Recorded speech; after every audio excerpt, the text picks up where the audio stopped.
Chapter 1, Director Evans, I'm applying for a transfer abroad to fly international routes permanently. In the flight department of South China Airlines, Stella Hawthorne, looking sharp and heroic in her perfectly pressed captain's uniform, handed over her application, her gaze resolute. Director Evans looked up, his expression serious. Stella, are you sure about this? If you go, you can never return to this country. A faint smile touched Stella's lips. Yes. My parents have passed away, and my husband, well, I'm planning to divorce him too. There's no one left here for me to worry about. I just want to focus on my aviation career. Seeing her so determined, Director Evans didn't try to stop her, his heart filled with a mix of emotions.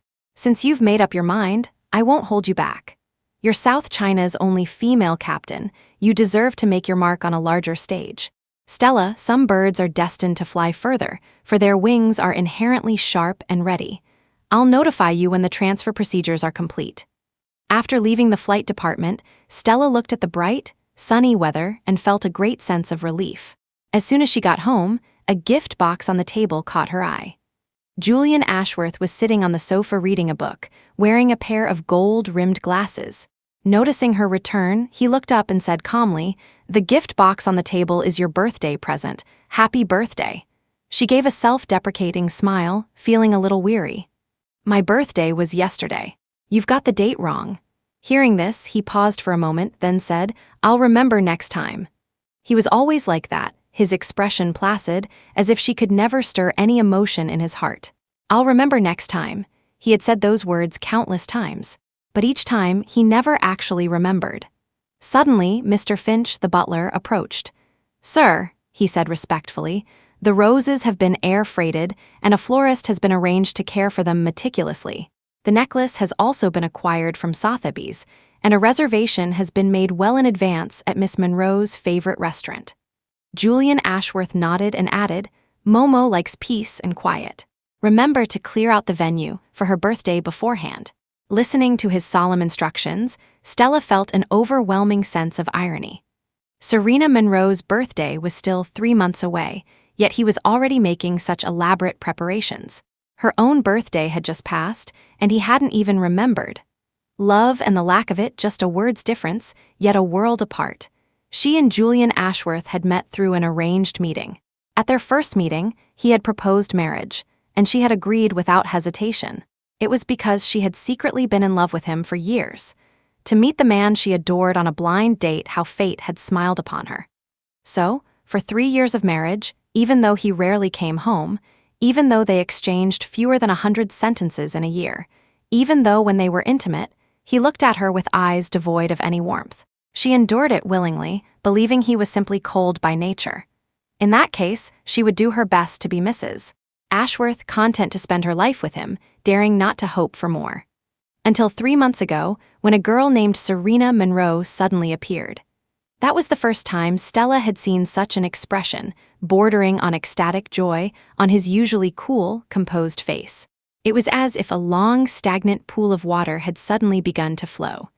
It was also on that day that Stella learned that before her, he had a first love, a girl named Serena Monroe. They had loved each other in their youth, but in the year he loved her most, she had died. When news of her death came, Julian Ashworth, once a favored son of heaven, had slit his wrists in a suicide attempt for love. His parents, Harold and Eleanor Ashworth, had arrived just in time to save him, but he remained despondent for a long time, drinking himself into a stupor day after day, living in a daze. It wasn't until his family threatened to kill themselves that he agreed to go on blind dates, to try and move on from that shadow. The most stunning person had already left. For the rest of his life, whoever he was with, it was all just settling. That was why, at their first blind date, he had directly proposed marriage. But no one had expected that Serena Monroe, who had been dead for 3 years, would one day return from the grave. Serena's appearance completely shattered Stella's fragile marriage. It also made Stella belatedly realize that even such a cold man was capable of love. He would wake up early every day to make Serena her favorite oatmeal, then drive for an hour, rain or shine, to deliver it to her. He would remember all of Serena's preferences, showering her with luxury bags, designer jewelry, and a bouquet of fresh flowers delivered unfailingly every day. He would lose sleep all night when Serena threw a little tantrum and didn't reply to his messages, even rushing out in the middle of the night to appease her. Stella had witnessed enough of such incidents in these short 3 months. Fortunately, she wouldn't have to see them anymore. In 3 years of marriage, she had never once reached his heart. Since that was the case, she would grant him his wish and free herself. Chapter 2. Julian was still instructing Mr. Finch when Stella returned to her room and quietly began packing her luggage. Halfway through, she accidentally came across the few photos she had with Julian. Looking through them one by one, she saw herself smiling sweetly in the pictures, while Julian beside her looked indifferent, his eyes calm. Even in their wedding photos and the picture on their marriage certificate, he had never smiled. She used to think it was just Julian's nature he didn't like taking pictures or smiling. But when she found the photos of him and Serena, he was smiling in almost every single one, his gaze fixed on the girl beside him, full of affection and focus. Stella suppressed the turmoil sentimientos in her heart, lit the photos with a lighter, and tossed them into a brazier. The flames instantly devoured the images, and the memories of the past dissipated with them in the fire. Drawn by the smell of smoke, Julian walked over. Seeing the photos burning in the brazier, his expression changed dramatically. "What are you burning?" He reprimanded her sharply, then violently kicked over the brazier. With a loud bang, the burning charcoal scattered, some of it landing on Stella. She winced from the burns, sucking in a sharp breath. Before she could react, she saw Julian, disregarding the still burning flames, reach directly into the brazier. The fire scorched his hand, turning it bright red, but he seemed oblivious, solely focused on salvaging the photos. Only when he saw that the fragments were of his photos with Stella did he let out a long sigh of relief, his whole body relaxing. Thank goodness, his photos with Momo were still intact. He carelessly tossed aside the remaining fragments in his hand and quickly got up to check the treasured photos of him and Serena in the cabinet. All their photos, from childhood to adulthood, were neatly arranged in the cabinet, not a single one missing. The anxious feeling in his heart finally subsided. After carefully putting all the photos back, he turned to her, his face grim, and said coldly, "Don't put your photo albums next to mine in the future." The photo fragments fluttered to the ground, and he stepped on them. Stella understood. His earlier nervousness, his complete loss of composure, had all been for Serena. She suddenly felt a bit ridiculous and said softly, "Don't worry. I made sure to look carefully when I was burning them. I wouldn't touch your photos with her." Julian frowned upon hearing this and was about to speak when his phone suddenly rang. It was Serena. "Julian, I'm so clumsy. I wanted to try and cook a dish for you, but I accidentally burned myself just now. It hurts so much." Her aggrieved voice echoed in the quiet room. Julian immediately consoled her. "I'll be right there. Wait for me." As he spoke, he grabbed his coat and hurried out. As he passed Stella, he didn't once notice the packed suitcase placed to the side. Bang! The door closed, leaving Stella alone to face the mess on the floor. The burns on her leg throbbed painfully, relentlessly asserting their presence. She let out a self-mocking laugh, found the first aid kit, and slowly applied ointment to her wounds. Not long after, Serena's social media feed updated. In the photo, a man with sharp, well-defined features was tenderly applying medicine to Serena's hand, cradling it as if it were a precious treasure, his eyes full of concern as he blew on her wound. The caption read, "How much must you love someone to treat even my smallest injury as a major crisis?" Stella looked at those photos over and over again. After a long while, she turned off her phone. Yes, how much must you love someone to treat it as a major crisis? And how little must you love someone to turn a blind eye? The next day, Stella's burns worsened, so she had no choice but to go to the hospital.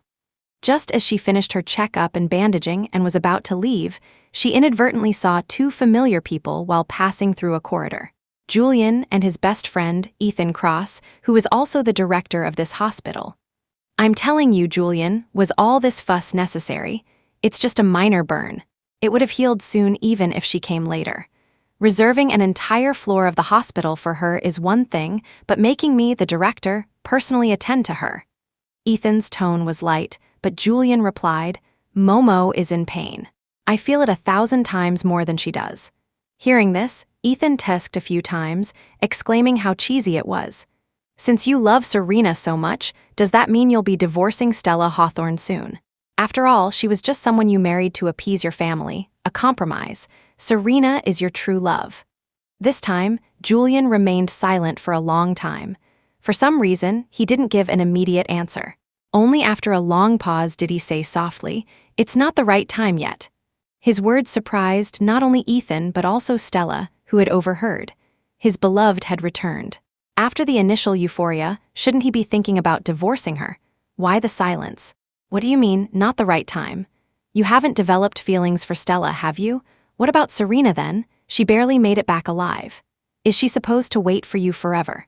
If you don't hurry, several guys in our circle who like her are about to start pursuing her. You know, Chapter 3, Ethan said this jokingly, but Julian's expression suddenly darkened. I'll sort things out with Stella Hawthorne as soon as possible. I will never let Momo feel wronged, he said sharply. Spread the word in our circle. Anyone who dares to touch Momo had better think about the consequences beforehand. For so many years, the Julian Stella had known was always cold and impassive, as if nothing in the world could stir his emotions. Even when they were intimate, when he held her beneath him, his face remained expressionless. This was the first time she had seen him display such an emotion, something akin to jealousy. A wave of bitterness washed over her, and her earlier speculations vanished without a trace. No matter why he wasn't willing to divorce immediately, his love for Serena was a fact. She turned and quietly left. After returning home, she drafted a divorce agreement and solemnly signed her name, stroke by stroke. For the next few days, Julian didn't come home. This meant Stella didn't even have a chance to talk to him about the divorce. She had no choice but to send him a message to arrange a meeting. Are you free tomorrow? I have something very important to discuss with you. Let's meet at the restaurant where we first met. After a long while, Julian replied with a single word. Okay. The next day, at the restaurant, Stella, with the divorce papers in her bag, ordered a table full of food and waited for him. She waited for a full hour before Julian finally arrived, fashionably late. And he had brought Serena with him. Serena's tone was coquettish. I told you I'm fine, but you insisted I stay in the hospital for so many days. I can finally have some fun today. I'm definitely going to eat you out of house and home, he smiled indulgently. All right, as long as it's what you like to eat, I'll order it all for you today. The two of them walked over, smiling, but when they saw the table full of incredibly bland dishes, Serena's face instantly fell. Julian, she looked at Julian pitifully. His heart softened, and he quickly called the waiter. Clear these dishes away and replace them with spicy chicken, spicy clay pot fish. He ordered several dishes in a row, every single one of them spicy. Serena's eyes crinkled with a smile. Julian, I can't believe that after all these years, you still remember what I like to eat. You haven't missed a thing, Julian smiled dotingly. I might forget anyone else, but I'd never forget you. He and Serena openly displayed their affection, completely oblivious to Stella sitting opposite them. He also forgot that she was the one who had invited him to this meal. He forgot even more that she had stomach problems and couldn't eat spicy food at all. Dish after dish arrived. Several times, she wanted to take the divorce papers out of her bag, but his eyes were only for Serena, helping her tie her hair, wiping the corners of her mouth.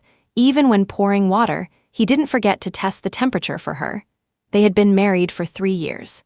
If it weren't for the fact that this man looked exactly like Julian, she would almost suspect that the person sitting opposite her was someone else.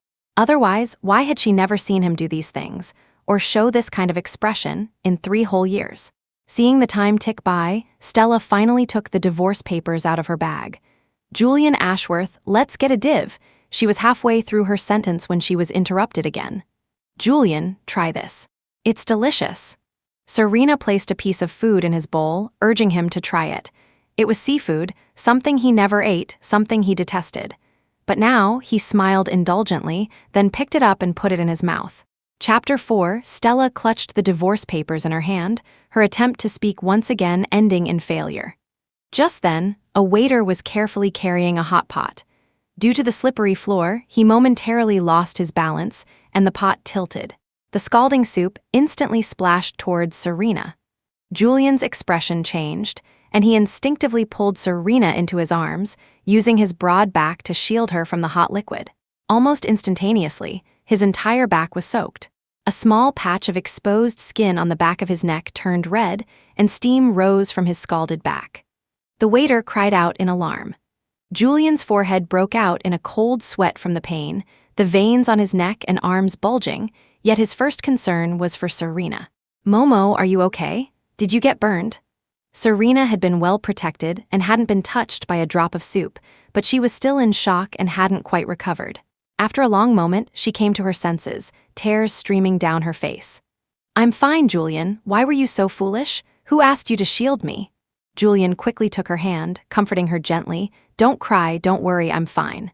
However, if he hadn't been wearing a black shirt, one would have seen the blistered and raw skin underneath. The waiter, knowing how hot the broth was so scared that tears streamed down his face. "I'm so sorry, sir. It's all my fault. Let me take you to the hospital for a checkup. I'll cover all the medical expenses. Please, don't file a complaint against me, please. That pot just now." Seemingly not wanting to worry Serena, Julian took a deep breath, trying his best to remain calm. "I'm fine, and I won't complain. You can go now." The waiter hesitated but had no choice but to leave. Stella's fingertips trembled slightly. The divorce papers, it didn't seem like the right time to bring them out now. Julian pretended to be fine and continued to coax Serena to eat, even though his back was already bleeding profusely. Seeing that he truly wasn't crying out in pain, Serena finally stopped crying and gradually relaxed. After they finished the meal, the group paid the bill and left. Only then did Julian seem to remember something and turned back to look at Stella. "Did you have something important to say today?" She gave a self-mocking smile. "It's nothing. We can talk about it when we get back." Julian didn't pay it much mind and drove Serena home first. "See you tomorrow." He waved at her with a doting look in his eyes. It wasn't until he saw her door close that he suddenly slumped, gasping for breath over the steering wheel. Cold sweat instantly trickled down his cheeks. His back was a bloody mess. The smell of blood was so strong that even Stella could clearly detect it. He was so severely injured, yet just to keep Serena from worrying, he had endured it for so long. She pursed her lips, unsure if she was laughing at him or at herself. "Get out. I'll drive. I'm taking you to the hospital." Her tone was cold. Disregarding Julian's silence, she opened the car door, helped him out, placed him in the back seat, stepped on the accelerator, and headed for the hospital. After an examination, the results came back quickly. Severe burns. He also had a fever and needed to be hospitalized for 2 days. Stella remained silent, busying herself with his admission procedures, watching over his IV drip and applying his medication. He, however, seemed completely oblivious to her efforts, his eyes fixed hangul kogia, inus hangul ko inus hangul kom inus hangul ko inus hangul ka. Inus, ilously on his phone screen, fingers flying across the keyboard, happily chatting with his beloved. Stella didn't mind. This care, she considered it the last act of their marital bond over the past 3 years. After watching over him for a full day and night, Julian's fever subsided. Relieved, Stella went out to freshen up. 30 minutes later, she returned to the hospital room, only to see Julian tightly clutching her phone. His expression was grim. When he saw her enter, he spoke. "Someone called you just now, reminding you that your paperwork is through. You can leave in a week." "Leave? Where are you going?" Chapter 5. Hearing this, Stella's heart skipped a beat, but in an instant, she spoke as if nothing was wrong. "I haven't processed any paperwork recently. Was it a scam call?" As she spoke, she took the phone and glanced at the call log, her expression remaining calm throughout. Julian looked at her several times but didn't notice anything unusual. He seemed to breathe a sigh of relief, temporarily setting the matter aside. "You've worked hard taking care of me these past few days. Didn't you always want to visit Capital University with me? It's the university's homecoming soon. I'll go with you." Stella paused slightly. She had wanted to go to Capital University because it was his alma mater. She wanted to walk the path he had once walked. But now, they were about to divorce. She had decided to stop loving him. What was the point of going anymore? He seemed to sense her hesitation, frowned slightly, and made a decision. "Then it's settled. I'll take you to visit the campus the day after tomorrow." His tone brooked no argument, leaving her no room to refuse. The day of the homecoming coincided with Julian's discharge from the hospital. Strolling through the university campus, without Stella initiating conversation, The atmosphere between them was terrifyingly silent. Suddenly, a sweet voice came from behind. Julian, Stella, and Julian turned around simultaneously to see Serena, wearing a pale yellow dress, running towards them, her face wreathed in smiles. What a coincidence, you're here for the homecoming too. The moment he saw Serena, a smile instantly lit up his eyes, the iciness melting into tender affection.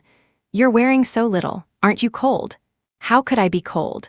Of course, I have to dress youthfully and beautifully when I come back to my alma mater. Don't you remember? When we were students, I was the most resistant to cold. A hint of a smile played on his lips as he teased, yes, resistant to cold. Then who was it that caught a cold 3 times a month, making me climb over the wall countless times to buy medicine? Oh, that was in the past. How can you bring up my embarrassing moments? Speaking of the past, Serena became increasingly talkative. Hey Julian, do you remember?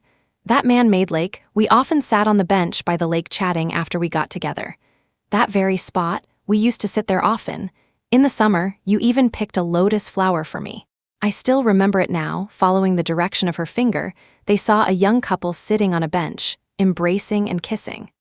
And there on that lawn, when we had a picnic, you even drew a portrait of me. I still have that painting hanging on my wall. Back then, you came to my dorm every day to bring me breakfast. The dorm supervisor even remembered you.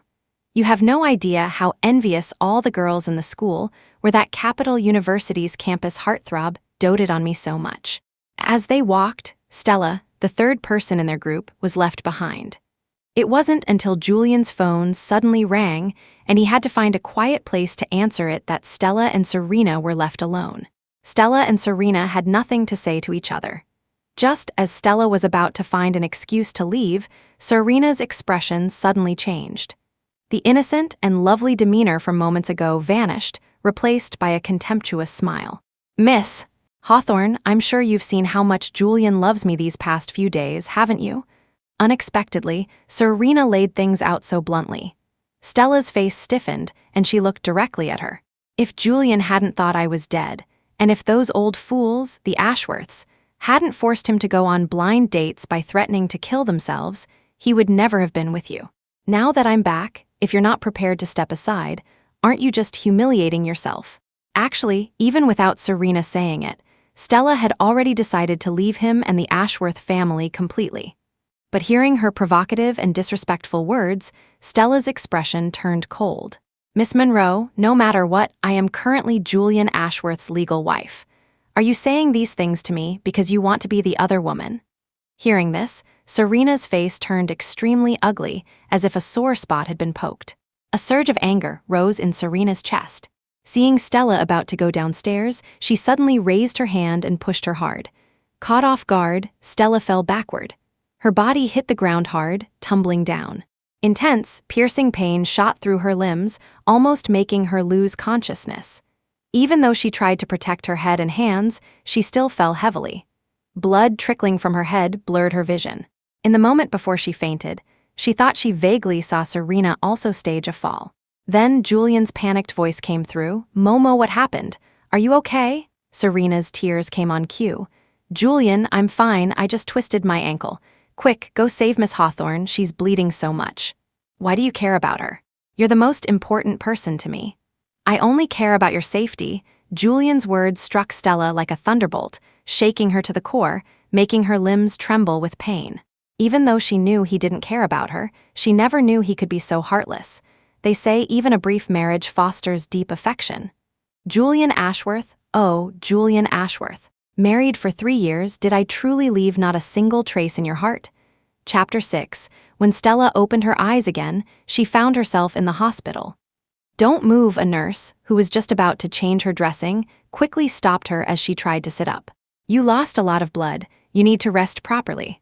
But you've been here for a day, brought in by passers-by. How come no family has contacted you? We couldn't reach your husband either. Hearing this, Stella forced a bitter smile. I don't have a husband.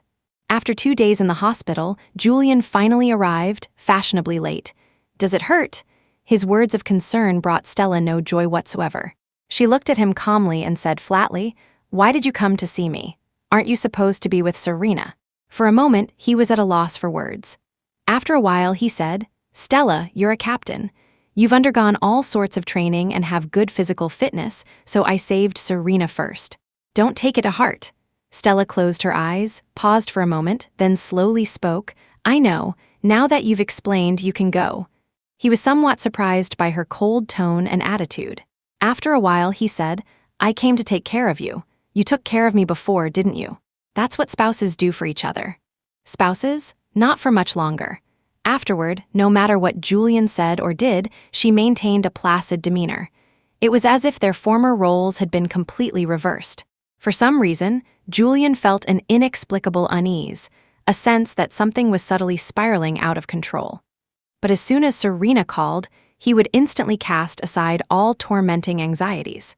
On the day Stella was discharged from the hospital, she received a call from the Ashworth family home, inviting them to a family dinner. Harold and Alina Ashworth had called specifically, so neither of them could easily refuse. After tidying up, they went over. Both Stella and Julian ate in silence during the family dinner. The reason for their silence was the elders' pressure on them to have children. They had been married for 3 years, but Stella had shown no signs of pregnancy. Previously, it was Julian who didn't want children. He always made sure to use protection. If there were no condoms available, he would stop even if they were halfway through. She hadn't understood his thoughts back then, thinking he just wanted more time for themselves as a couple. Now, thinking back, it was simply because he didn't want to have children with someone he didn't love. So, in the past, when faced with pressure to have children, Julian would remain silent, and Stella would handle it. But today, Stella didn't bother either, because she knew their relationship would soon be over. After returning home, the first thing Julian did was go into the bathroom to shower. But once he went in, he stayed for an unknown amount of time. The sound of water from the bathroom continued for a long time, an hour, 2 hours. Just as Stella had finished showering in the guest room and was about to go to bed, Julian suddenly pushed open the bathroom door and came out. There was no steam in the bathroom. A chill emanated from him, and water dripped continuously from his hair, soaking a patch of his pajamas. I have a cold. I don't want to infect you, so you go to sleep first. He casually dried his hair and lay down on the far edge of the bed, as if avoiding a viper. Seeing the date on the calendar on the dresser, she belatedly remembered that today was their fixed monthly time for intimacy. Remembering the talk about having children earlier that day, a sarcastic smile touched her lips. Actually, he could rest assured. All she thought about now was leaving. She no longer wanted to have his children. A couple who should have been intimately close now had enough space between them for 2 more people to lie down. In the silence, Julian's phone rang. Stella heard it vaguely, only making out that it sounded like Serena, saying she was being harassed by thugs at a bar. A chaotic scene of shouts and screams came from the other end. Julian shot up, grabbed his car keys, and left without even changing his clothes. From beginning to end, he didn't say a single word to Stella. She pursed her lips and closed her eyes. Until midnight, her phone also rang. She was awakened by the ringing, groggily opening her eyes to find it was Julian's best friend calling. As soon as she answered, Ethan Cross's urgent voice came through.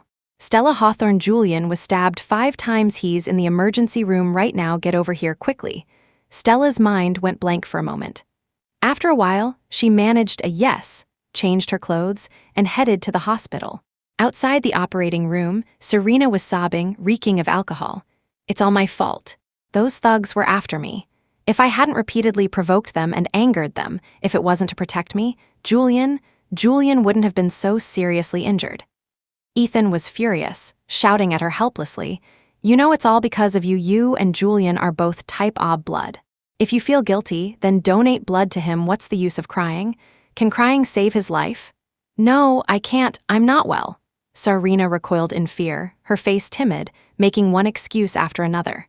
I'm also afraid of needles. I can't give him blood. Ethan, aren't you the director? Can't you just order more blood? Why do I have to donate? I really can't. She kept backing away, almost shrinking into a corner.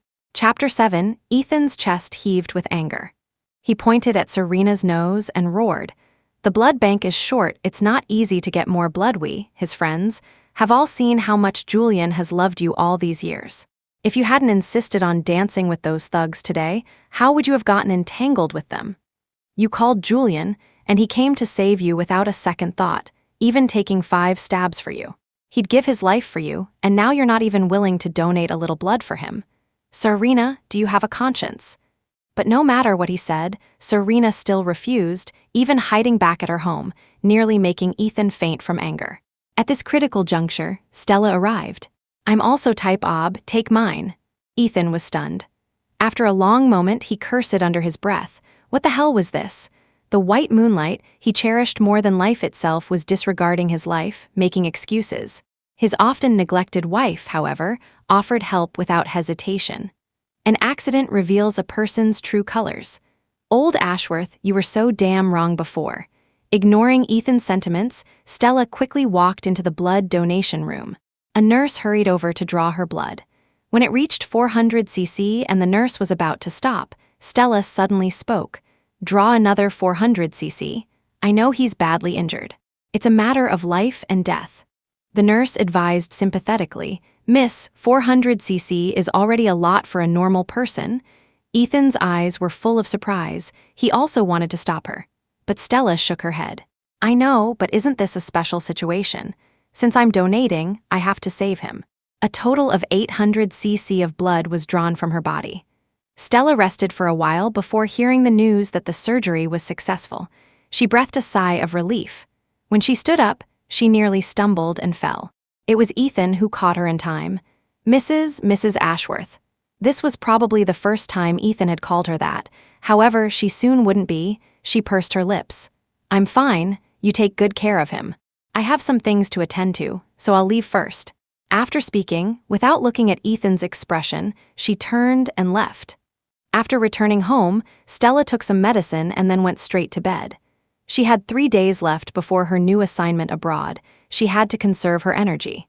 Before leaving, Stella packed all her belongings. She no longer inquired about Julian's injuries, nor did she care about his subsequent interactions with Serena. Time gradually passed, and the day of her departure arrived. Stella left a signed divorce agreement on the table, changed into a brand new captain's uniform, and was about to leave with her suitcase. Just then, Julian, having just been discharged from the hospital, returned home. They bumped into each other at the door. Flight duty today? Seeing his calm demeanor, Stella knew that Ethan hadn't told him about Serena's refusal to donate blood when his life was on the line. However, whether he was told or not, it no longer mattered. Yes. She nodded casually and stepped out of the house. Looking at her uniform, which was different from before, and the different 4-striped epaulets, an inexplicable unease stirred in his heart. Had their airline changed uniforms? Julian casually picked up his car keys. I'll drive you to the airport. Stella was about to refuse when, in the next second, his phone rang opportunely. It was Serena again. He listened to whatever was said on the other end, and his expression changed slightly. After hanging up, he looked at Stella apologetically. If you have something to do, go ahead. I can manage on my own, she said calmly, without a hint of surprise. Julian seemed grateful for her magnanimity, even saying they would have dinner together when he returned, before turning and getting into his car. Watching his receding figure, Stella pursed her lips, picked up her suitcase, and strode away. Return, Julian Ashworth, I will never return. From then on, the stars above remained. But in Stella Hawthorne's world, Julian Ashworth was no more. Chapter 8, Today is your first day flying international routes. Go get prepared. The dormitory arranged for you in Country A is ready. Once you get there, you can live in the dorm or you can buy or rent an apartment. Thank you. Stella nodded and immediately convened the crew for a pre-flight briefing. This was her first time officially serving as an international flight captain. During her recent break, she hadn't stopped learning and practicing for a single moment. At the pre-flight briefing, she gradually transitioned from initial nervousness to confident ease. Many crew members were captivated by her charisma. From the beginning of the meeting until now, the co-pilot seat had remained empty. Stella glanced at the seat several times. Just as the meeting was about to end, a tall, broad-shouldered, narrow-waisted man strode in. Apologies, I just got off another flight. Today, I'll be your assessing co-pilot to ensure this international flight proceeds without issues. I am Raphael Valentine, captain at South China International Airlines, he stated concisely. His sharp eyes merely glanced at her, before he dismissed her from his attention and began the procedures. From his appearance, he seemed to be of mixed heritage, with the prominent brow bone characteristic of Westerners and a pair of deep blue eyes that were captivating. Stella didn't look long, just continued according to international flight requirements.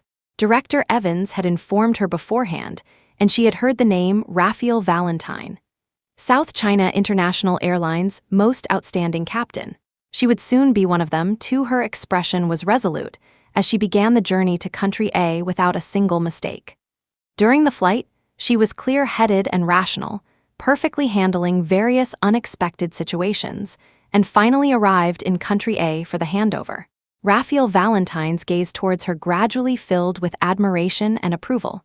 Today was your first international flight. You can rest more after you return and adjust. You did very well today. I'll assist you as co-pilot a few more times, and after that, you'll be on your own. Yes, thank you for your help today.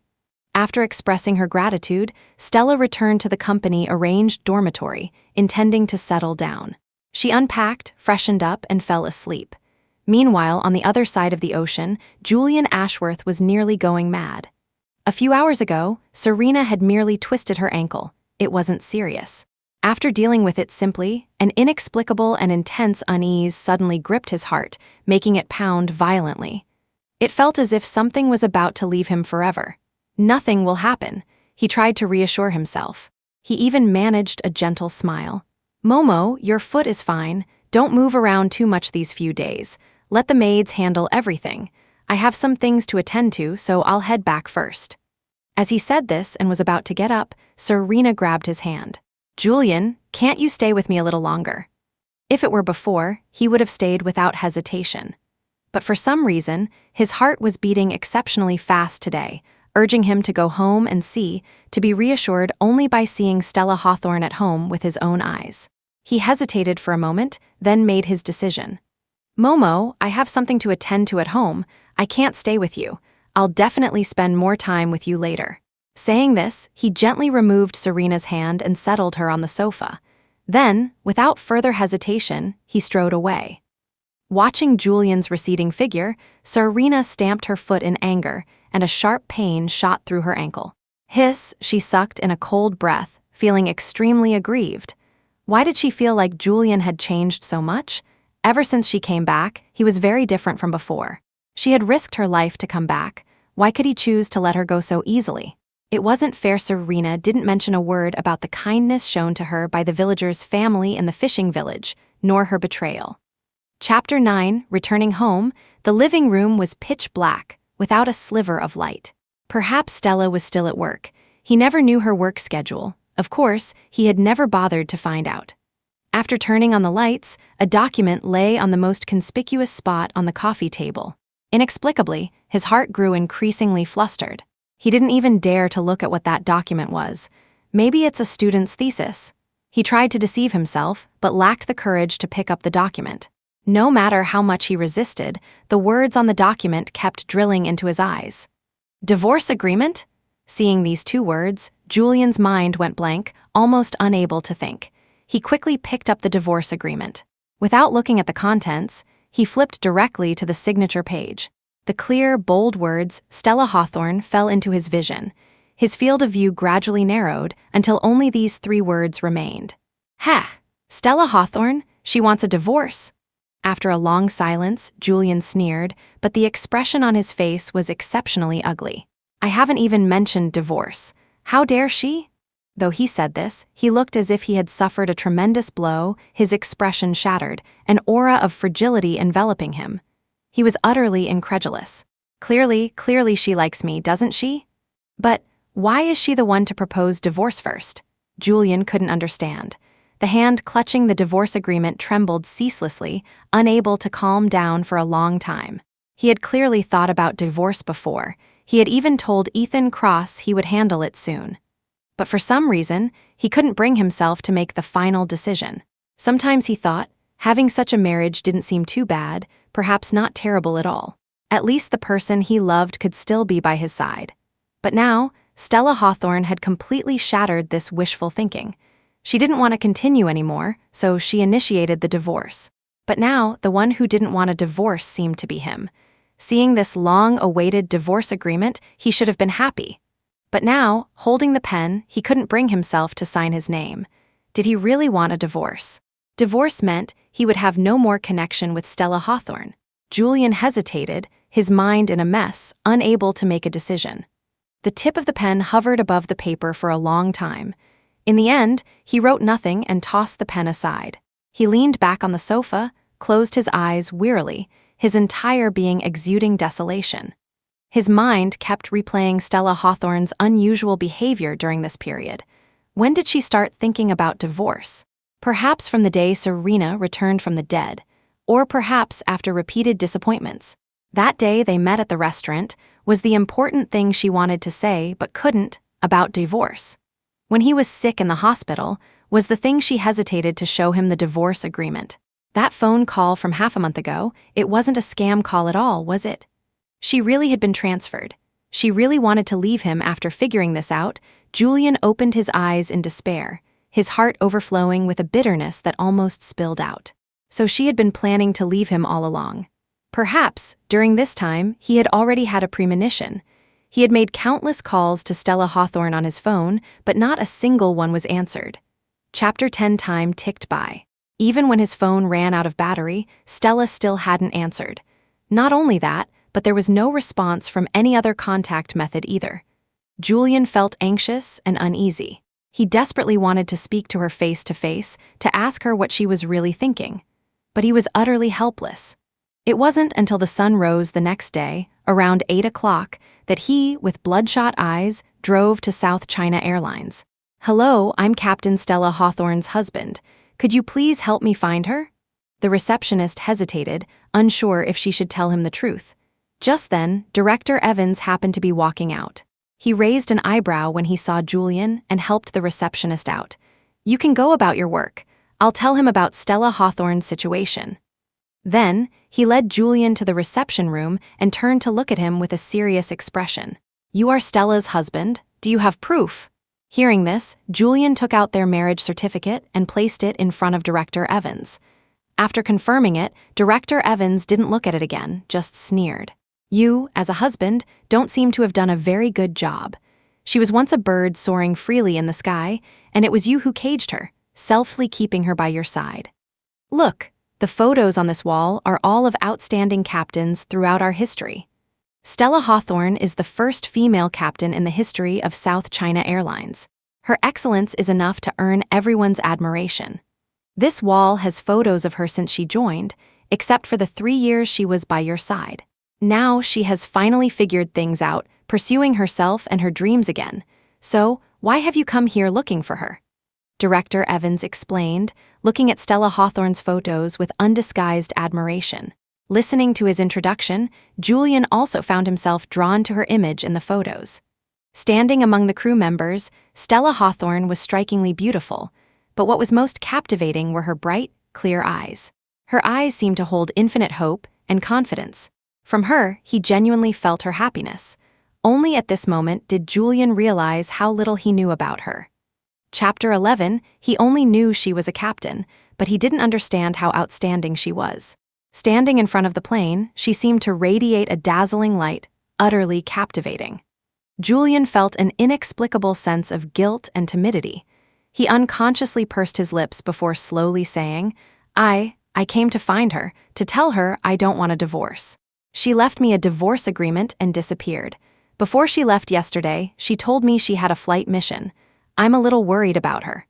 Professor Ashworth, who was usually eloquent and at ease in the classroom, was now extremely tongue-tied. He had to carefully consider each word before speaking. "Don't want a divorce?" Director Evans sneered. "A good marriage can be a driving force for a person, but the moment it becomes a burden, it should be severed decisively. I'm also a married man. To be honest, you two should have ended it long ago. You're not compatible. You'll only drag her down, trapping her in the whirlpool of love and marriage, causing her to sink endlessly. What's more, from what I understand, you seem to have an unforgettable first love, your white moonlight, that you can't let go of, right? Don't you plan to reconcile with her?" Director Evans' words struck deep into Julian's heart, nearly laying bare his hidden, unsavory thoughts. Should he give up? but he didn't seem willing. Just the thought that one day Stella Hawthorne might belong to someone else made his heart ache with sharp pains. 3 years of living together, even with an animal, one would develop feelings. Moreover, she was so outstanding. How could he not have been moved? It was just that his lingering attachment and love for Serena had constantly preoccupied his thoughts, warning his heart countless times that he couldn't fall in love with Stella. Sometimes, Julian even thought it would be better if Serena lived forever in some corner of the world and never came back. That way, at least he could live a simple, happy life with Stella Hawthorne. Or perhaps, if he and Stella Hawthorne had never met, if he had been more decisive back then and refused the blind date, would he not be in such a difficult predicament now? Julian lowered his gaze, his hair slightly covering his eyes, somewhat afraid to meet Director Evans' eyes. He himself hadn't figured out what decision to make. After a long silence, he licked his dry lips and said in a hoarse voice, "I want to see Stella. After I see her, I will make a choice." Hearing this, Director Evans chuckled lightly. "Mr. Ashworth, Stella has already been transferred to South China International Airlines. She should be settled in Country A by now. Her intentions are already very clear. Don't you understand yet?" "What?" Julian was somewhat stunned. He never thought that she would go to such lengths to leave him. Had she really given up on him? When he left the airline company, he still hadn't fully recovered his senses. However, no sooner had he left than Director Evans called Stella Hawthorne. "Hello, Stella. Your husband came looking for you just now. He said he wants to meet you before deciding whether to divorce. What do you think?" Stella was stunned for a moment, then quickly regained her composure and replied, "Director Evans, please tell him for me that I won't meet him. It's unnecessary. Signing the divorce papers sooner is better for everyone." After hanging up the phone, she felt it was all utterly pointless. She had tried to talk to him about divorce face to face so many times before, all to no avail. What was the point of meeting this time? It was just a meaningless delay. Just as Julian got out of his car, he saw a girl squatting at his doorstep. "Momo, what are you doing here?" Serena was curled up in a ball. She slowly raised her head. "I've been waiting for you for so long. Why are you back so late? I knocked on your door, but no one answered. Where did Stella go? Why isn't she home?" As she spoke, she stood up and tried to throw herself into his arms. Julian instinctively pressed her shoulders, somewhat resistantly holding her back. "You know the password. Next time you come looking for me, you don't have to wait at the door." "Okay," Serena beamed, linked her arm through his, entered the password, and walked into the house. Seeing the document on the coffee table, her attention was instantly drawn to it. Limping, she went over and picked it up. "Divorce agreement? Julian, Stella wants to divorce you." Her eyes sparkled with an unusual, joyful light, and tears of excitement welled up.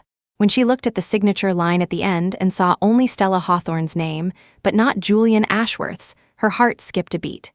"Julian, you're not still reluctant to let her go, are you?"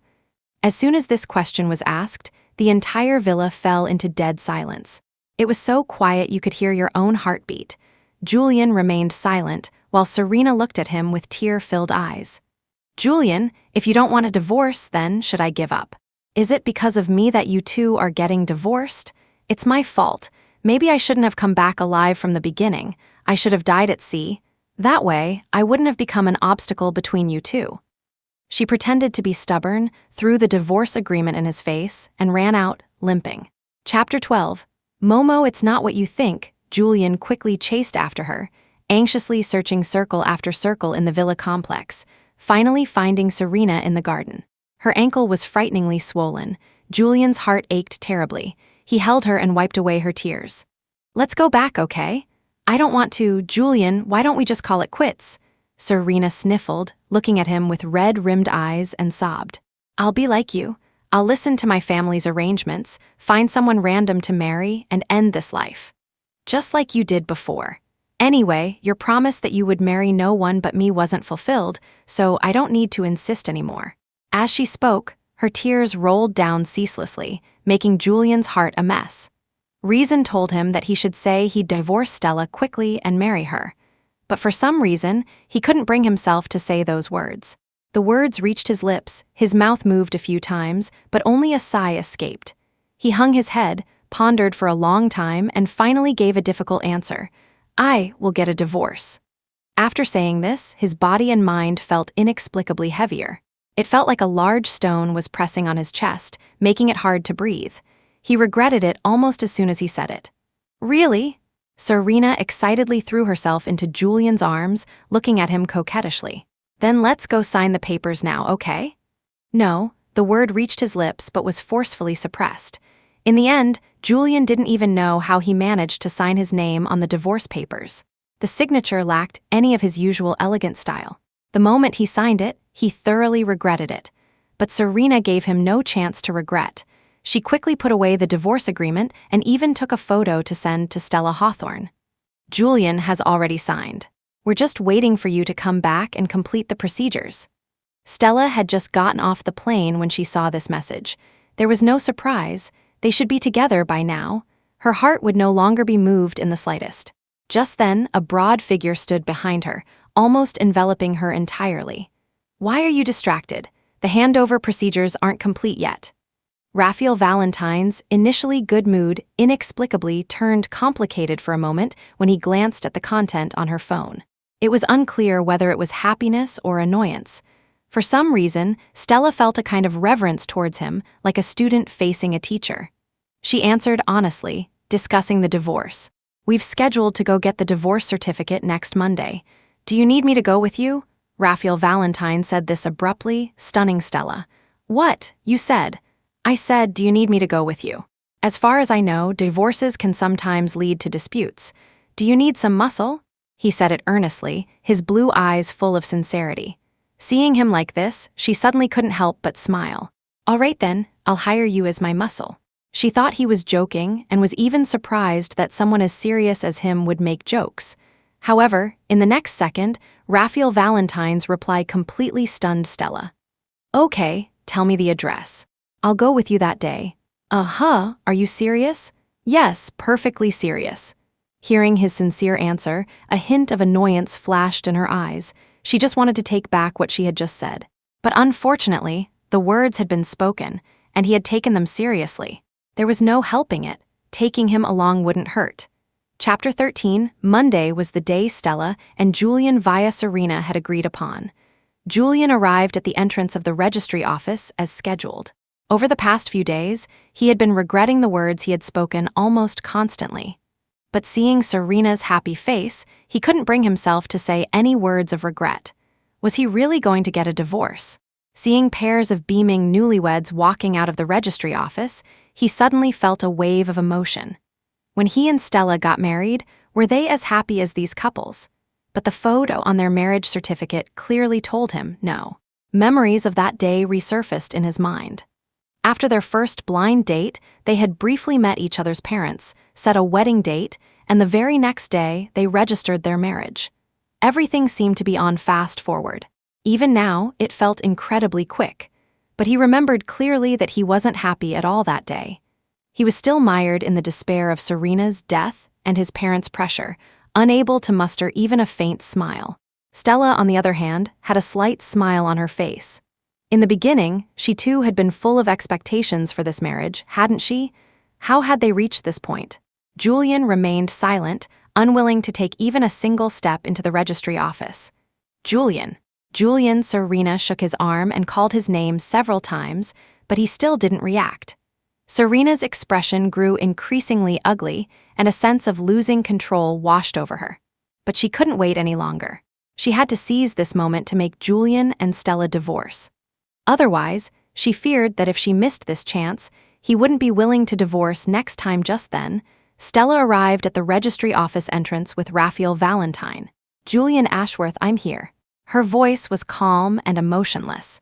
Seeing Julian and Serena's intimate behavior, she showed no reaction. It was as if she were looking at two people completely unrelated to her. Hearing Stella's voice, Julian instinctively turned around. The moment he saw her, he also saw Raphael Valentine behind her. After all, Raphael, being tall and long-legged, was very conspicuous. Stella Hawthorne, Julian's face turned as black as the bottom of a pot, his voice so cold it could almost freeze water. He had never imagined that another man would one day appear by her side. Moreover, judging by their familiarity, they probably hadn't known each other for long. A nameless rage swept through him. A sour taste spread from his heart to his mouth, and his whole body felt extremely uncomfortable. Stella Hawthorne, we're not divorced, yet how can you bring another man before me? Hearing this, Stella found his anger somewhat inexplicable and calmly replied, So, aren't we here today to get divorced? Aren't you going in? We're not divorced. Julian was about to say the last word when Serena interrupted him. That's right, Julian, let's go in quickly. Our appointment time is here. We can talk about other things later. Serena pulled his hand, but he didn't budge, still standing in the same spot. Stella didn't care what they were thinking and walked straight in. Raphael Valentine gave Julian a deep look, his expression calm, and followed her inside. After a long while, Julian and Serena finally followed them in. Just then, a staff member from the registry office hurried over, a beaming smile on her face. Ladies, gentlemen, are you here to register your marriages together? You two couples look really compatible. No, he and I are here to get a divorce. Stella pointed at Julian Ashworth behind her. For a moment, the smile on the staff member's face froze. "Ha, is that so? Then please come this way." Following the staff member's directions, the four of them arrived at the divorce processing window. Chapter 14, Miss Hawthorne, Mr. Ashworth, are you sure you want to divorce? The staff member asked as per procedure. I'm sure, Stella said firmly. Julian, however, remained silent. His face was grave, his eyes dark as he looked at Stella, and he spoke in a hoarse voice. Stella, can we not get divorced? Saying this had taken all his strength. As soon as he finished speaking, she decisively gave her answer. No. The light in Julian's eyes died out, inch by inch, leaving only darkness. All right then, we are sure we want to divorce, he said to the staff member with difficulty. He was still trying to tell himself that divorce was what he wanted. There was nothing bad about it. Nothing bad. The bitterness in his heart almost engulfed him. Seeing the divorce certificate stamped and issued, his eyes turned bloodshot. Especially since Raphael Valentine was there with Stella. After you get the divorce certificate, do you plan to come back? Raphael asked casually. No, I won't. From the moment I chose to transfer to international flights, I hadn't planned on coming back often. I've already found a place in Country A. I'll move out of the company dormitory in a while. She answered seriously. Holding the divorce certificate, she felt a little nervous. The moment the divorce was finalized, she felt as if a huge mountain that had been pressing down on her had finally disappeared. She was completely free of Julian Ashworth. His divorce certificate now only had his name on it, but Julian felt no joy at all. Unlike the smiles of the other three, he was filled with desolation, his aura extremely oppressive. Julian, we can finally be together again. Aren't you happy? Serena smiled and slipped her hand into his large one, forcing their fingers to intertwine, eager to prove his love for her. She even glanced provocatively at Stella, as if to say, See, you really can't compare to my importance in his heart. Stella merely smiled faintly at her childish behavior. Julian remained silent. When he felt Stella's gaze, he quickly pulled his hand away from Serena's and hurriedly explained, We were nothing. This attempt to cover things up only drew Stella's ridicule. They were divorced. What was there to explain? She withdrew her gaze, no longer looking at them, and only said to Raphael Valentine beside her, Nothing unexpected happened today, so I didn't need your muscle. But thank you for coming with me today. You're welcome, as long as your divorce went smoothly. A faint smile appeared on his handsome face, unexpectedly drawing her gaze. Unlike his usual serious and meticulous image, he had a relaxed and easygoing feel today, making him much more approachable. Stella found herself, without realizing it, no longer feeling the previous fear, treating him only as a friend. Julian followed behind them, staring at her back for a long time. He didn't even hear what Serena was saying to him. So, besides in front of him, she would also smile like that for others. Just as he was lost in thought, a dilapidated van came speeding towards them. Stella Hawthorne, Julian almost forgot Serena beside him and unhesitatingly lunged forward to protect Stella. However, both Stella and Raphael had undergone various training and dodged it with utmost ease. He lunged at empty air. The van scraped past his body and stopped, its occupants clearly hostile. Chapter 15 Serena, however, wasn't so lucky. The van grazed past her, sending her tumbling to the ground, looking utterly disheveled. Even Julian, who usually protected her, wasn't by her side now, concerned about her condition. Seeing the dilapidated van and the familiar license plate number, Serena's face turned deathly pale, her lips trembling uncontrollably. "No, don't, it wasn't me." She practically crawled to her feet, desperate to leave without any regard for her appearance. Just then, the van door opened, and a man with neat features and simple clothes got out, his face dark. "Serena Monroe, you didn't expect this, did you? That I'd find you one day," Leo Fisher said through gritted teeth. Looking at Serena's utterly hypocritical face, he wished he could flay her, break her bones, grind them up, and swallow her whole. "It's not me, you've got the wrong person." Serena quickly hid behind Julian, looking at Leo timidly. "Julian, this person is so mean. He scraped me with his car and didn't even apologize. It hurts so much. Can you teach him a lesson for me?" However, Julian wasn't a fool. He had been a university professor for long enough to realize almost instantly that something was wrong. The man from the van could call out Serena's name. Looking at her attitude, it was clear the two had an unusual relationship. Perhaps, during her 3 years of disappearance, Serena had been with him. Realizing this, Julian instantly understood something. He gripped Serena's hand tightly, pulled her in front of him, and said sternly, "Stop crying, you know him, don't you?" Seeing her lower her head in silence, his anger intensified. "What is your relationship with him? Tell me the truth so I can help you." I, Serena stammered for a long time, unable to utter a complete sentence. Leo Fisher, however, sneered. "If she won't say it, I'll tell you. 3 years ago, my father risked his life to save her, but he himself drowned from inhaling too much water and died. My family are all fishermen from the coast, good swimmers. We've saved countless people from drowning over the years, and nothing ever happened. Why was it only when he saved her that he drowned?" At this point, Leo Fisher was choked with emotion, his chest heaving with anger, his glare at Serena terrifying. For a moment, everyone was silent, various speculations surfacing in their minds. "Enough, don't say any more. Leo Fisher, you came all the way to Metro City to find me. Isn't it just for money?" "I have money, I'll give it to you. How much do you want?" "Name your price." Serena was so flustered, she almost forgot to maintain her gentle and soft tone. Seeing her like this, a sarcastic smile tugged at Leo Fisher's lips. "I don't want your money. I want to tell everyone about the terrible things you've done. Did you think no one would know about these things if you left City S?" "Impossible." Then, he continued, "At first, I really thought it was an accident. I was deceived by her innocent and pitiful appearance. She said she wanted to atone for her sins, to compensate my family, and stay at my house to take care of my mother. But actually, it was just because she had amnesia, had nowhere to go, and wanted to find a place to stay. My mother was good to her, hardly letting her do anything. When someone wanted to arrange a marriage for me, saying Serena had hands and feet and could go out to work and find her relatives, she became unwilling after hearing it. That night, she confessed her feelings to me, saying she wanted to marry me. I developed feelings for her, accepted her confession, and married her.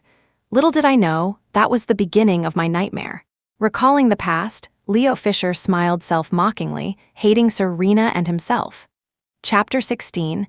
In the beginning, we lived happily for 2 years. Until our wedding anniversary, she drank too much and accidentally let it slip. She said that day, after my father pulled her onto the boat and was about to give her mouth-to-mouth resuscitation, she woke up, saw his face, felt disgusted, and thought my father was going to assault her. She kicked him several times and pushed him off the boat, watching him drown in the sea without offering any help. The rescue rope was right there beside her, but she did nothing. Speaking of this, Leo Fisher's hatred reached its peak, the words practically squeezed from the depths of his throat. That night, I was furious. I pushed her, wanting to strangle her. But in the end, I let go. I couldn't become a demon like her. Her head hit the wall, and after a night, she unexpectedly regained all her memories. On the surface, she talked about atoning, about being sorry to our family. But when my mother was critically ill and we had raised money for her treatment, she took all the money and ran away. My mother still couldn't be saved. Leo Fisher's voice was incredibly soft, somewhat dazed. For a moment, the entire scene fell into dead silence. Even Stella Hawthorne and Raphael Valentine, who hadn't walked far, were silent. Julian Ashworth looked at Serena beside him, his eyes filled with utter disbelief. He couldn't imagine that the person he had been caring for all this time was actually someone of such despicable character, her past arrogance and willfulness. He could tolerate them, not seeing them as flaws, but rather finding them cute. But causing 2 deaths that he could not accept, his eyes showed visible disappointment and also some confusion. Why had the once charming and cute little girl turned into this malicious person? Julian couldn't understand, but Stella wasn't very surprised. From Serena's previous ruthless attitude, it was clear she was no saint. It was just that he had chosen to believe her. Serena clutched Julian's hand pleadingly, shaking her head desperately. "Julian, we grew up together. You know best what kind of person I am, right? How could I do such cruel things to others? Besides, he has no evidence, mere words are no proof." "Julian, you have to believe me," she begged pitifully, but he disappointedly brushed her hand away and sighed deeply. "Serena, since you say Leo Fisher has no proof, where did the money you had when you returned to Metro City come from? Why didn't the person who saved you come with you to claim a reward or see if you were doing well?" Just as Serena was about to speak, Julian quickly cut off her excuse. "Don't tell me you earned it yourself by working. There isn't a single callus on your hands, and your skin is fair. 3 years have passed. If you had done any work, you wouldn't look like this now." Hearing this, Serena's face turned deathly pale. Her lips moved several times, but she couldn't offer a reasonable explanation. I didn't do it. Leo Fisher is slandering me," she muttered, finally managing only this sentence. Instantly, everyone sided with Leo Fisher. From his attire, the calluses on his hands, and his skin color, it was evident how hard he had worked over the years. To get here, Leo Fisher had worked several jobs a day for months, so busy he barely rested, becoming almost as thin as a scarecrow. Compared to Serena's fair and rosy complexion, the difference was stark. Even a passerby couldn't help but comment, "That man is so thin, just a bag of bones. A gust of wind could blow him away." For a moment, everyone fell silent again.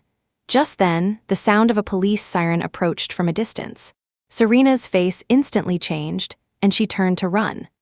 Chapter 17. Before anyone else could react, Raphael Valentine and Stella Hawthorne flanked Serena, restraining her and handing her over to the police. Watching the police take Serena away, Leo Fisher was so emotional he could barely speak. He was filled with extreme hatred and had only come to expose Serena's true colors. He hadn't dared to think about what would happen next.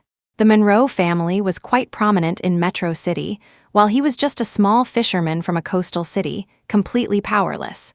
Yet, he never expected that the truth would one day come to light. The police comforted him. Stella took this opportunity to hand over the recording to the police. After briefly giving their statements, Stella Hawthorne and Raphael Valentine were about to leave. Stella Hawthorne, just then, Julian Ashworth suddenly called out to her and said solemnly, "I'm sorry. That time you fell down the stairs, she pushed you too, didn't she?" Stella glanced back at him, let out a soft, and then turned to continue leaving. It was as if it didn't matter whether Julian knew the truth or not. After all, she had already experienced the pain of being misunderstood at that time. An apology wouldn't change anything. Julian's expression quickly turned ashen. "Ha! It's all my fault, all my fault." Guilt almost overwhelmed him, yet he had no right to seek her forgiveness. Serena's unwilling voice came from the police car. "I want a lawyer, I didn't do it. I did nothing, it's all his slander, he has no evidence. Why are you locking me up? The Monroe family and the Ashworth family won't let you get away with this." Hearing the words, Ashworth family, the police officers hesitated for a moment. Then, Julian Ashworth strode over and said coldly, "You don't need to be wary of the Ashworth family. I am Julian Ashworth, a member of the Ashworth family. If Serena Monroe is guilty of any crime, convict her. She has done so many wrong things. This is what she deserves." His cold, emotionless voice reached Serena, and she despaired completely. Her attempts to argue ceased, leaving only silence. Mr. and Mrs. Monroe hurried over. After just one look at Julian Ashworth's face, they quickly made a decision. "Serena, who gave you the audacity to harm and kill people, you've disgraced the Monroe family from now on. Consider us as not having you as a daughter." The Monroe parents came and left in a hurry. Serena leaned against the police car door, pounding on it relentlessly, crying out in despair. "Let me out, I did nothing wrong. Why are you locking me up?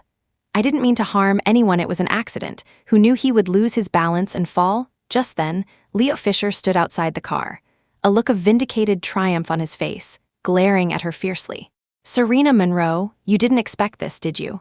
I found the eyewitness from back then. Someone on the boat saw you push my father and even accidentally recorded it. Even Julian Ashworth and your parents, whom you valued most, have abandoned you. Your beautiful dream is shattered. You can spend the rest of your life atoning in there. After saying this, Leo Fisher left directly, without looking back. Serena slumped to the ground in despair, muttering lifelessly, "It's gone, everything is gone." If it weren't for Julian Ashworth's past affection for her, her parents would never have treated her so well. She had clearly tried so hard, she was so close. If only she had married Julian Ashworth, everything would have been perfect. Why did Stella Hawthorne have to appear? Why did she have to compete with her? Serena slammed her fist against the wall, venting her anger. But she only managed to bring tears to her own eyes.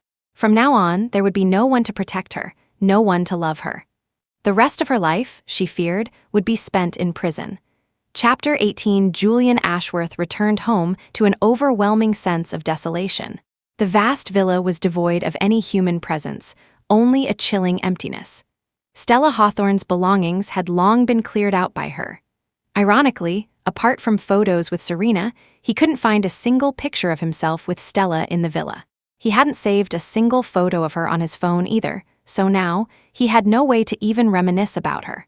For 3 years, he had been a truly incompetent husband. Stella Hawthorne and Raphael Valentine returned to the blue skies, completing their final collaborative flight mission. Stella Hawthorne, from the next flight onwards, you will be working with other co-pilots. Are you confident? Raphael Valentine asked solemnly. Confident, Stella Hawthorne replied with the firmest voice. She was already an incredibly skilled captain. Even without Raphael Valentine, she had ample confidence. The sky was her domain to soar. Watching plane after plane fly across the sky, sometimes Julian Ashworth would wonder if Stella Hawthorne might be on one of them. He knew that after her transfer to international flights, she would rarely return. But he never expected that since the day of their divorce, he had never seen her again. However, the memories of her in his mind grew increasingly clear. Her birthday, he could remember it very clearly now. He would never forget it again. She was allergic to mangoes, disliked spicy food, loved fresh flowers, loved all her preferences were gradually imprinted in his mind, yet he no longer had the chance to tell her. Stella Hawthorne, I remember all your preferences, everything about you. When will you come back? He taught his mundane courses placidly, but no longer occasionally mentioned his lover as he once did. At a lecture, a curious freshman asked again, Professor, you're so young. May I ask if you have a girlfriend? A wave of teasing instantly erupted, and the girl who stood up blushed deeply. Julian Ashworth twirled the wedding ring on his ring finger. I'm married. I love my wife very much. This was the first time in all his years of teaching that he had said he loved his wife. Even the teaching assistant was stunned. However, an irresolvable sorrow clouded his features, making one want to smooth the creases between his brows. The girl who had stood up was still reluctant to give up and asked again, Then how come we haven't seen Mrs. Ashworth come to the university to see you? We've met most of the other professors' spouses. As soon as these words were spoken, the entire hall fell into dead silence. Julian Ashworth's face instantly darkened. He forced a smile. Your Mrs. Ashworth is very busy, flying all over the sky. She rarely has time to come to the university. Many people just took his words as a joke. Some even thought his wife had passed away, which was why the professor was so melancholic. The girl who asked the question was instantly mortified, quickly sat down, and refused to look up for a long time, feeling she deserved to die for bringing up the professor's painful memories. After the lecture, Julian Ashworth returned to his private office to rest. The photos of Serena on his desk had, at some point, been replaced with portraits and photos of Stella Hawthorne. Those few existing photos were from the South China Airlines official website and their wedding photos.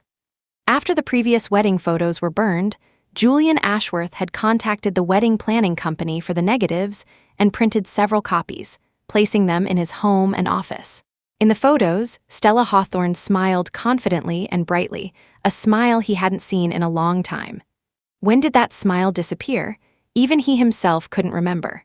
After finishing his teaching duties, Julian Ashworth returned home, only to face another sleepless night. The space beside him in bed would never be occupied again. Even the lingering scent of her was about to fade completely. Chapter 19. I'm using the same body wash and shampoo as you, so why doesn't it smell like you? Julian Ashworth muttered to himself, his eyes bloodshot and frighteningly red, with dark circles beneath them. He hadn't slept for several days in a row, and his body was screaming in protest. But after only a few minutes of sleep, he would jolt awake from a dream. In his dreams, Stella Hawthorne repeatedly walked away from him, just like that day, without any warning. But no matter how hard he tried, he could never hold on to her. The next day's alarm rang. Julian mechanically washed up, changed clothes, ate breakfast, and left the house. Having completed the entire routine, he had just reached the door when he collapsed. His students, not seeing their professor arrive, quickly called him. When they couldn't reach him, they quickly informed other professors. Professors who knew Julian Ashworth managed to find Stella Hawthorne's contact information. When they dialed, the call connected smoothly. "Hello, may I ask what this is about?" A professor said anxiously. "You are Professor Julian Ashworth's wife, right? We wanted to ask if something happened to Professor Ashworth. He didn't come to class today, and no one can reach him." Stella Hawthorne's cool voice came through to everyone. "I'm sorry, Julian Ashworth and I are divorced. If there's an issue, you can call his parents or his friend Ethan Cross. I'll send their numbers to your phone shortly. I'm currently preparing for a flight handover and about to begin a new journey. Please do not disturb me in the future." The clear sound of an airport in the background came through the phone. The other people in the office fell silent. The students were even more shocked, every one of them speechless. After hanging up, 3 phone numbers were sent over shortly, each labeled with a name. The professors contacted them one by one. When Ethan Cross answered, he immediately said he would go check. Arriving at Julian Ashworth's house, Ethan Cross opened the door to see the unconscious man on the floor. Seeing him so haggard, Ethan Cross felt helpless, quickly carried him, and took him to the hospital. When he woke up again, Julian Ashworth stared blankly at the white hospital ceiling, silent. Ethan Cross was so angry he punched him directly in the face. "Who are you putting on this pathetic act for? By abusing your body like this, are you doing justice to the 800cc of blood Stella Hawthorne donated to you?" "What?" Julian Ashworth didn't make a sound after being punched, but when he heard those words, he froze and quickly grabbed Ethan's hand, asking, "You said Stella Hawthorne gave me blood, not Serena." Hearing this, Ethan Cross couldn't help but sneer. "Serena, that coward. She knew you were critically ill but still said she was afraid of needles and kept hiding. How could it possibly be her? You'd be lucky if she didn't suck the life out of you. She's no good, and you were so good to her before. She's just an ungrateful viper. If I hadn't been too busy at the time and forgotten to tell you, how could you have believed her nonsense?" Mentioning Serena, he was full of disdain, completely unlike his previous matchmaking attitude. Hearing his words, Julian Ashworth smiled bitterly, 2 lines of clear tears streaming from the corners of his eyes. "It's my fault. I've always wronged Stella. I've made too many mistakes." All his regret was drowned in sighs. Ethan Cross also shook his head and just said, "If you still can't let her go, then go chase after her, apologize, and explain everything. Of course, whether she forgives you or not, that's hard to say." Chapter 20. Julian Ashworth, however, acted as if he hadn't heard the last part of Ethan's sentence, an unusual light shining in his eyes. "All right, I should sincerely apologize to her." After being discharged from the hospital, he bought a plane ticket to Country A, fantasizing about encountering Stella Hawthorne on the plane. However, he forgot one thing. Stella Hawthorne was a captain. Unless there was an accident, she would never appear in the passenger cabin. After arriving in Country A, Julian Ashworth paid to get the captain's flight schedule. Seeing Stella Hawthorne's name on it, he felt an inexplicable nervousness.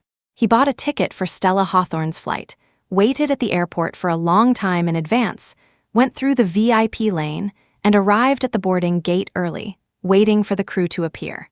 When he saw her appear in her captain's uniform, he subconsciously called out her name. Stella Hawthorne, however, she merely paused for a moment before continuing to walk forward, not even giving him a glance. Julian Ashworth comforted himself, thinking she must be working and it wasn't convenient to respond. Still, Just seeing her was satisfying enough. He followed the crowd onto the plane. After several hours, when the plane landed, he, as if feeling no fatigue, was the first to disembark.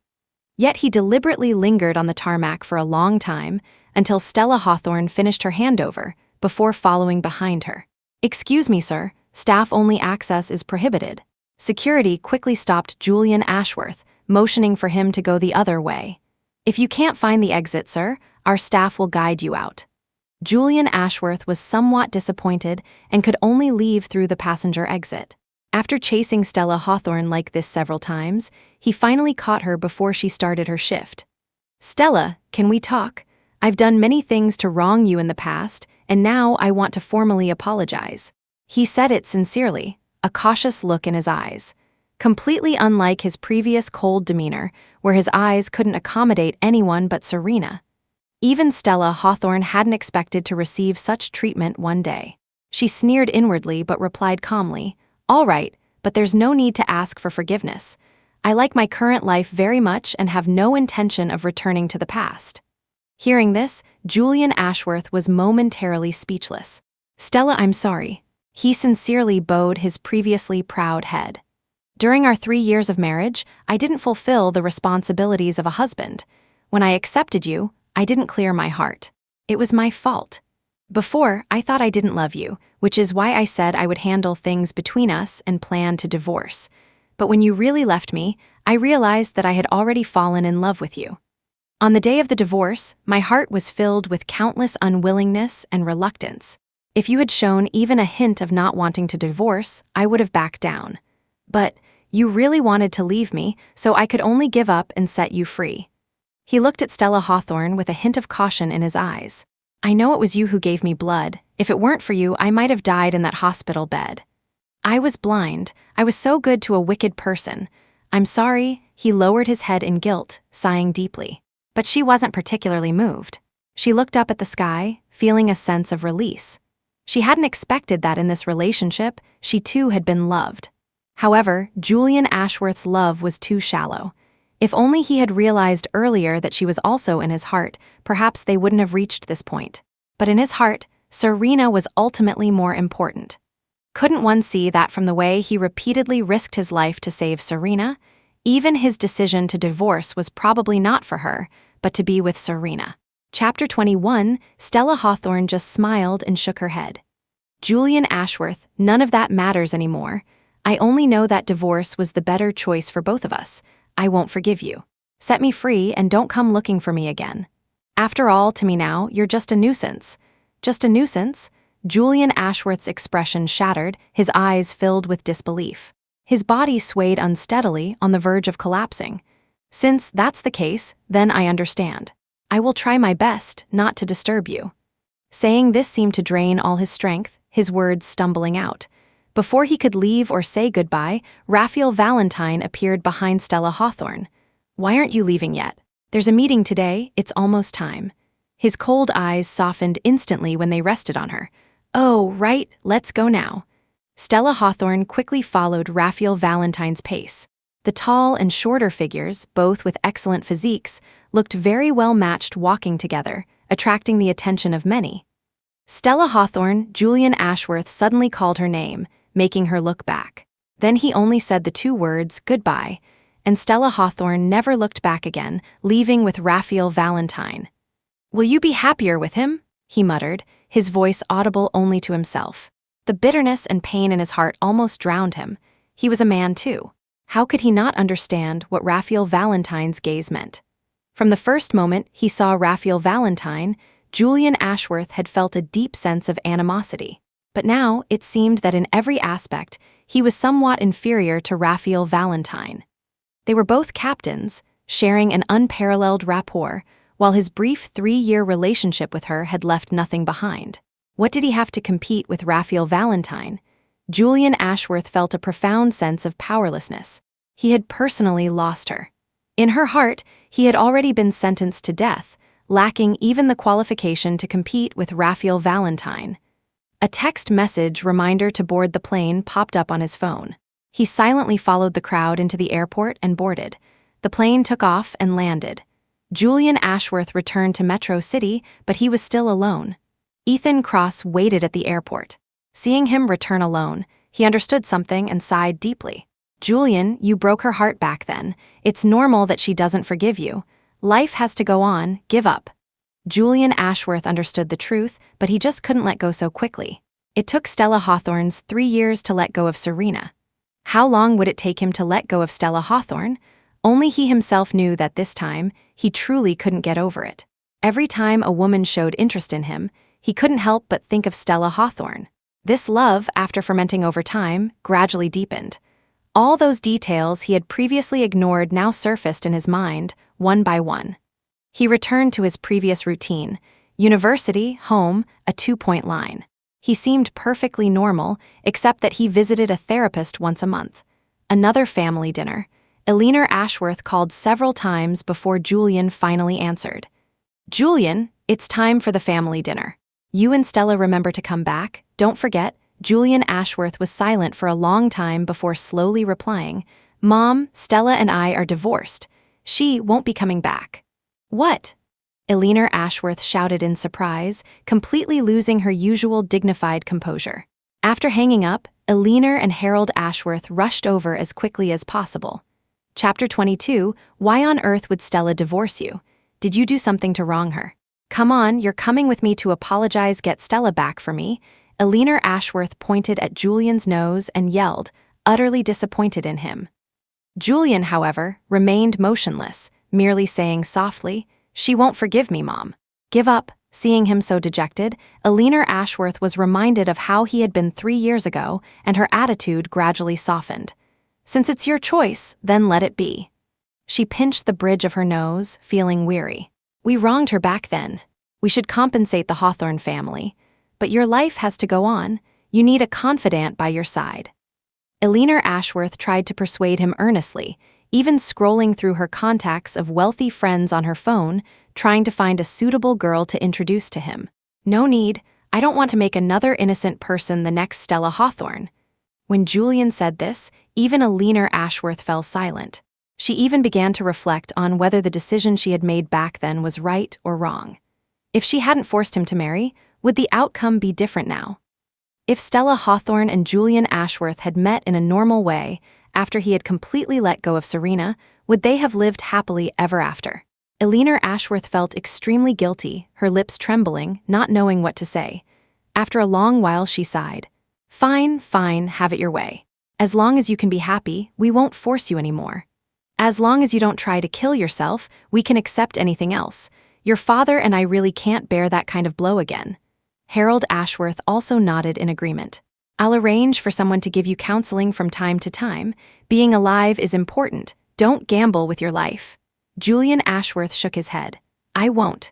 Stella Hawthorne was still alive and well in this world. He wouldn't think of dying. If only, he could occasionally go see her. Another long holiday arrived, and Julian Ashworth once again boarded a flight to Country A. Any journey involving Stella Hawthorne he would never miss. Even if he could only see her from afar, knowing she was doing well, that was enough. He had taken South China international flights so many times that some staff members even recognized him. After all, such a handsome man was memorable, not to mention he always paid to ask about Captain Stella Hawthorne's schedule. Sigh, looks like another one pursuing Captain Hawthorne. How many have we seen this year? He's the one who has persisted the longest, right? Yeah, no one else has his kind of perseverance. It's just a pity our Captain Hawthorne is already taken. And let me tell you, Captain Valentine protects her like she's the apple of his eye. They look so compatible, no matter how you look at it. The Outstanding Captain Award this year should go to them, right? I'm totally shipping them. I heard Captain Valentine already proposed. Did you see the rings on their hands? They started wearing them after the proposal succeeded. I have their social media. I saw it on their feeds. Really? Several staff members were gossiping in low voices during their break, excited smiles on their faces, their eyes sparkling. Hearing their words, Julian Ashworth abruptly stopped in his tracks. His heart sank to the pit of his stomach, a wave of bitterness washing over him. Did he have no chance left? A difficult, strained smile touched Julian Ashworth's lips. She had already accepted a proposal. So the next step would be marriage, right? How could it be so fast? He tried to convince himself, telling himself, it must not be true, they're just gossiping. However, in the next second, Stella Hawthorne and Raphael Valentine appeared in his line of sight simultaneously. Chapter 23, they walked side by side, in perfect sync, talking and laughing. The harmonious atmosphere between them was something Julian and she had never shared. In his memory, whenever they sat together, one of them always had a cold expression. On their hands, naturally resting by their sides, the rings on their ring fingers were very conspicuous. Though they were just plain band rings, they were both engraved with beautiful patterns, understated yet elegant. Julian couldn't help but think of the wedding ring he had given her. A diamond ring the size of a pigeon's egg, incredibly luxurious, yet he had never seen her wear it even once. He had forgotten. She was different from Serena. She was a captain. Wearing such a large diamond ring would only be a burden. Just like he was to her, a useless burden. Julian suddenly felt timid, not even daring to appear before her. However, as luck would have it, Stella Hawthorne and Raphael Valentine noticed him and walked towards him. "This is our wedding invitation. You can come if you're free." Saying this, Raphael Valentine took a wedding invitation from his pocket and handed it to Julian Ashworth. His sharp gaze rested on him, exuding an intense pressure. Stella Hawthorne also nodded in agreement. Julian Ashworth hesitated for a long time before his trembling hand slowly, very slowly, accepted the wedding invitation. "All right, I'll be there," he said in a hoarse, slow voice. On the wedding day, most of the guests were colleagues and friends from the company. The atmosphere was very congenial. Director Evans from the flight department smiled so wide his eyes crinkled. He even joked, "I'm practically half a matchmaker for you two. You'd better give me a big gift envelope." As soon as he finished speaking, Raphael Valentine handed over a bulging envelope. Director Evans accepted it without ceremony. Neither Raphael Valentine nor Stella Hawthorne wore a suit or a wedding dress. Instead, they wore matching captain's uniforms. Their expressions were solemn and grave as they made their vows to their elders and to the sky. "I swear by my life and my career, which I hold as dear as life itself. I, Stella Hawthorne Raphael Valentine, will forever be loyal to my husband/wife, and love only this one person for the rest of my life. Otherwise, I shall forever renounce my captaincy." Their eyes held the same unwavering determination. Julian Ashworth, dressed in a well-tailored suit, sat silently in a corner, observing their happiness. Perhaps from the very beginning, he was not the one who was compatible with her. When the bride and groom came to Julian Ashworth's table to offer a toast, Julian abruptly stood up, filled a glass with wine, and drank it all down in one go, facing Stella Hawthorne. "Raphael Valentine, I will keep a close eye on you. If you ever do anything to wrong Stella, I will never let you off. For the rest of your life, you must treat her very, very well. Don't be like me." Saying this, he smiled bitterly, poured another glass of wine, and drank it. Raphael Valentine drank the wine in his glass, his gaze firm. "Rest assured, I will never let such a thing happen. Everything I have belongs to the blue sky and Stella Hawthorne. I will love her forever." His words were resolute. Stella believed him, but she always kept a small reserve in her heart for herself. After all, until that future day arrived, who could say for sure what might happen? Marriage was never her destination, the sky was. The wedding concluded perfectly. Julian Ashworth quietly left, a stark contrast to the excited and joyful emotions of those around him. He returned to Metro City and continued to be a professor. Students came and went, batch after batch. When they asked about his love story, he would always tell them, "Cherish the person in front of you, don't keep regretting the past. Don't be like me, who lost my wife." He visited his therapist again and again, but his condition didn't improve much. He could only manage to fall asleep with the help of sleeping pills. Until finally, Ethan Cross got married and had children, and tried to persuade him to find someone to spend the rest of his life with. Julian Ashworth, however, still refused. If it wasn't her, no one else would do. Marrying anyone is the same, that was just a flippant remark he once made, now proven false to himself. Only later did he realize that, in fact, he had already been quietly moved when he chose Stella Hawthorne. It was just that the affection was too faint, too imperceptible. He had met many women, but none had ever made him consider marriage again. So be it. Alone without settling. The end.